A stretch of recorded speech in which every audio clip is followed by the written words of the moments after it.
Dare Property Group, along with Fortis, have just splashed $41 million on a 2,000 square metre site in Sydney's blue chip suburb of Point Piper. Building upon their respective successes in Sydney's eastern suburbs, both Dare and Fortis have combined forces to develop 18 high-end homes with an end value of $120 million. To take us through the project is Dare Property Group Director Danny Avidan. Thanks for joining us on The Urban Developer. Thank you for having me. Now, just let's start with this partnership with Fortis. What brought two independently successful developers together?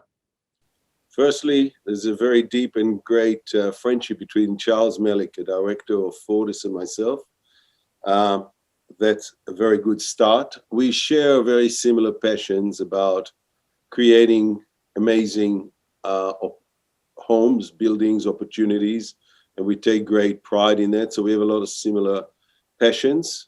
To really bring you in even deeper, I live in Charles's grandfather's old home, where Charles grew up in Point Piper, and Charles lives up the road. And he was here for dinner one night when I talked to him about the fact that I've been chasing that site for a long time, but somebody who had bought it, I don't think is going to complete. And he said, funnily enough, they've approached us. And on that evening, we looked at it and we knew what design they had created, and we shook hands and said, well, if we're going to do this, if either one of us is going to do it, we're going to do it together, and we're going to make it amazing. And true to Charles's word, that's exactly what happened.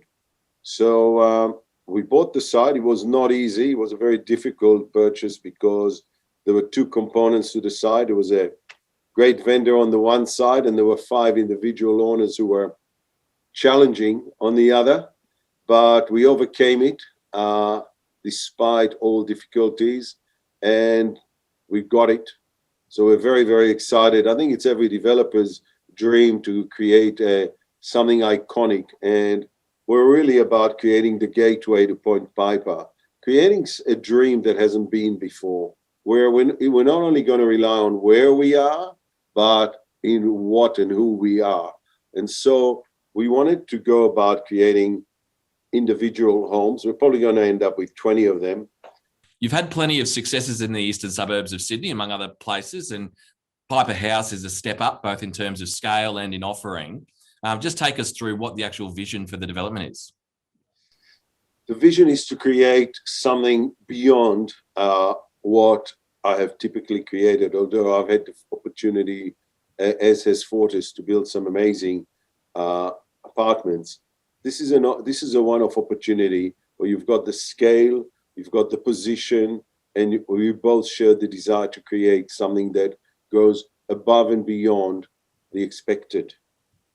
And so you've tapped Luigi Rosselli. He's a well-known architect in Sydney and designed some of the most beautiful homes there. What's been your design brief to him, and I guess really what informed the decision to work with him?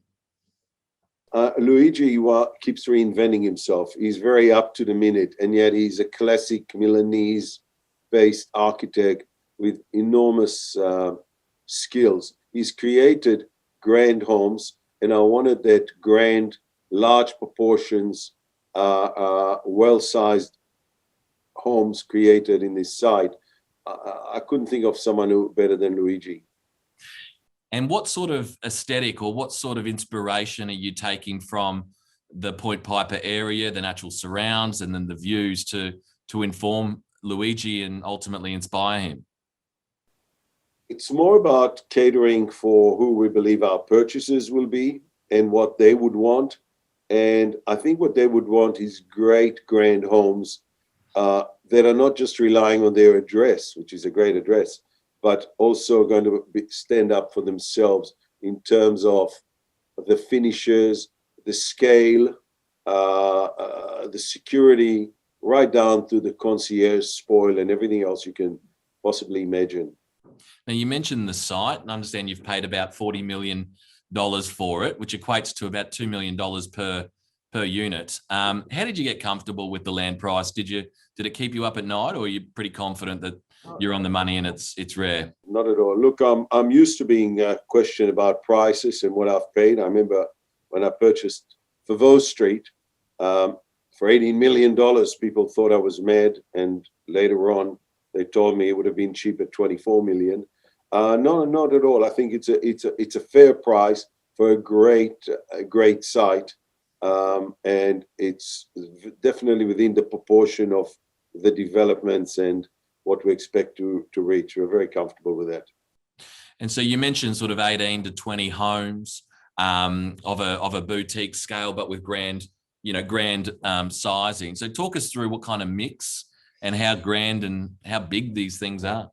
We'll be going between 2, 3, and 4 bedroom apartments. We'll go as small as 80 square meters, as high as 300 square meters, plus great gardens and verandas that will be attached.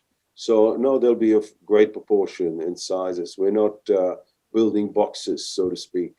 And just in terms of price points, I mean, it's Point Piper. It's probably the most expensive hill in the country. So how are you sort of positioning it from a pricing point of view, I guess, in these early feasibility phases? And do you have any benchmarks or reference points that you might be able to point to? It's got to present great value for money at all times, and we will do that. We're still working through the details to come up with the prices, but it's not affordable housing, so to speak. And at the same time, it's very it's got to show great affordability by comparison to buying a freestanding house. So it's got to fall into the right proportion of price points that will appeal to our buyers. And what about the relationship with Palace Capital? I understand that Fortis' parent provides obviously funding to Fortis, among others. Is it intended that Palace Capital will fund the job? They will fund part of the job. They're great. It's obviously great to have that relationship through Fortis with Palace. It takes a lot of challenges away from the development, but they'll fund part of it. Banks will fund the other, and in the mix, it'll work out well. And just finally, in terms of timing on settlement, timing on sales launch and construction, and then ultimately completion. Look, we've got a DA. What we're changing is the design. We're in the process of submitting that to council. Once approved, I imagine it'll be done by February. We should launch on the 1st of March, 2022. We'll start early works as soon as we can, which will be this year in terms of demolition and early works. We'd like to complete it in 2024.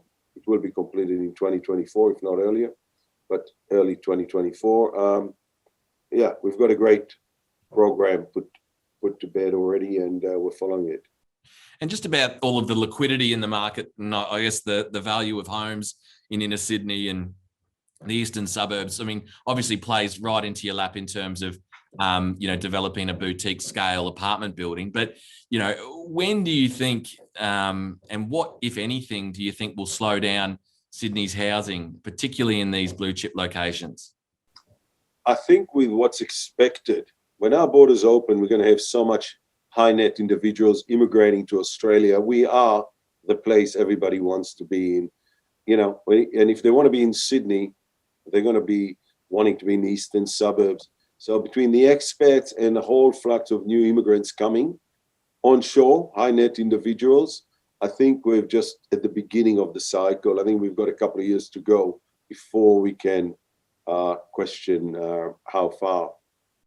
Well, if that's the case, then you've timed it pretty well. Good luck out there.